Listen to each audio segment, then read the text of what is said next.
Hello, my name is Janetta from Nex-Gen Farm, and we have our next video in the Buying Beef from Your Local Farmer series is all about the cost calculator sheet.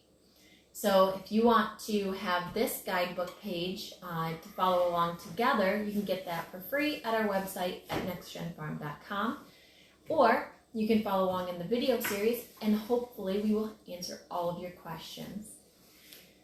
On our cost calculator sheet, you will be able to walk through filling in the common questions needed that you need to answer to be able to figure out what the cost is going to be for your quarter, half, or whole beef share that you're ordering from your local farmer.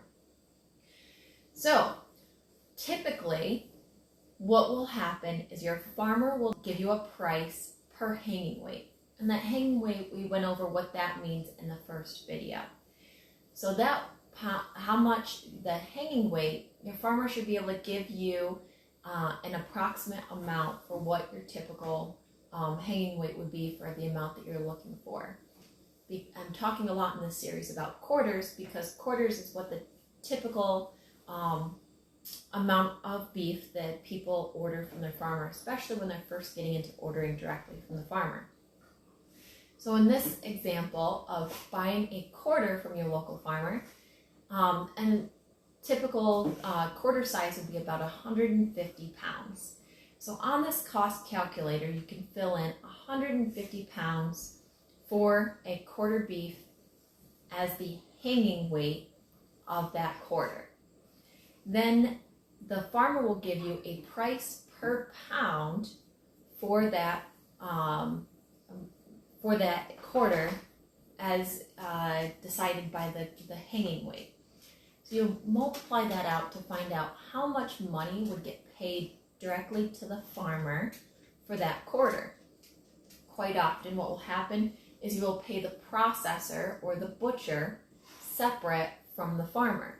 So this allows different customers to be able to make these specifications directly to the processor, and within the limits that the butcher has, they will be able to go through and process that quarter to your specifications, again within some limits.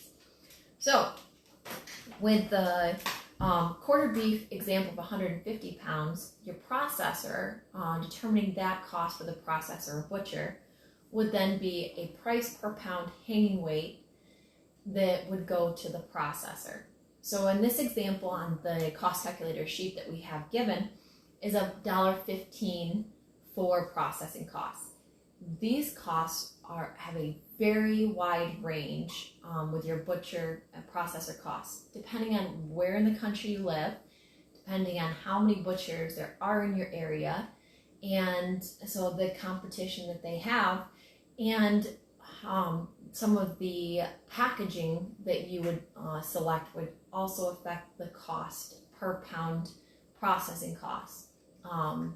So this is something that changes quite widely from processor to processor.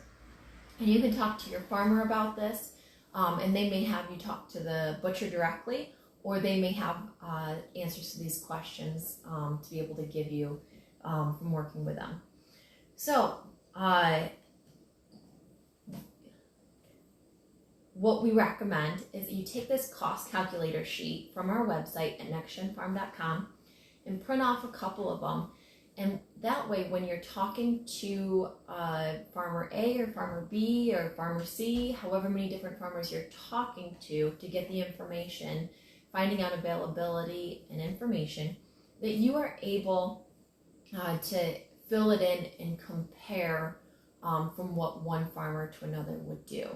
And of course, you're going to have a lot of other concerns and questions that you want to ask your farmer, so you can do that at that time as well.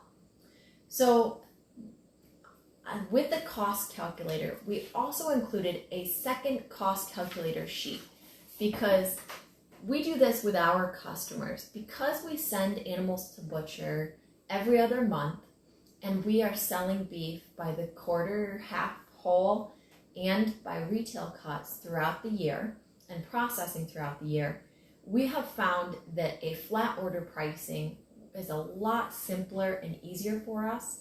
We know what our quarter beef shares are typically gonna weigh on their hanging weight. We know the size. We try to be very consistent on that, and we know typically what our processing costs are going to be for an average order with our customers. So to make things simpler for our customers, we just do a flat rate on our quarters, halves, and whole orders for our customers. This makes it so that you don't have any surprises after your animal is processed. You will know when you order and when you put in a deposit with us to get your to get your quarter, how much you're going to owe, and you'll do a 50% deposit is what we require up front, and then 50% at delivery. So we do it this way to make the process a little bit less stressful for our customers, but not everybody does it this way, and it doesn't have to be done that way. If you're doing a flat order pricing, you're going to want to definitely ask your farmer, make sure they're familiar with what is their consistent quarter hanging weight, what is their consistent processing costs and things like that, to make sure that your value that you're getting is going to be there. When you're talking to your local farmer and you're deciding on how much meat, the cost of the meat, what that's going to be, definitely ask them and be prepared. If your quarter and if you're going by the hanging weight and you're not doing a flat order pricing, be prepared that when the animal goes to the butcher, what will you do if the quarter is a lot larger or a lot smaller than what you're expecting? If it's smaller, you won't get as much meat back, but you also won't pay as much when it's done by the hanging weight, for the cost by hanging weight. But what if it is larger? Do you have an extra $100 to $200 to be able to pay for that larger quarter if it was to go that much larger? Definitely talk to your farmer about that so that you can eliminate some of that concern and worry, because it's an investment into your family's grocery bill when you're buying from the farmer. It's an investment into that food that's going to be kept in your freezer. So keep that in mind.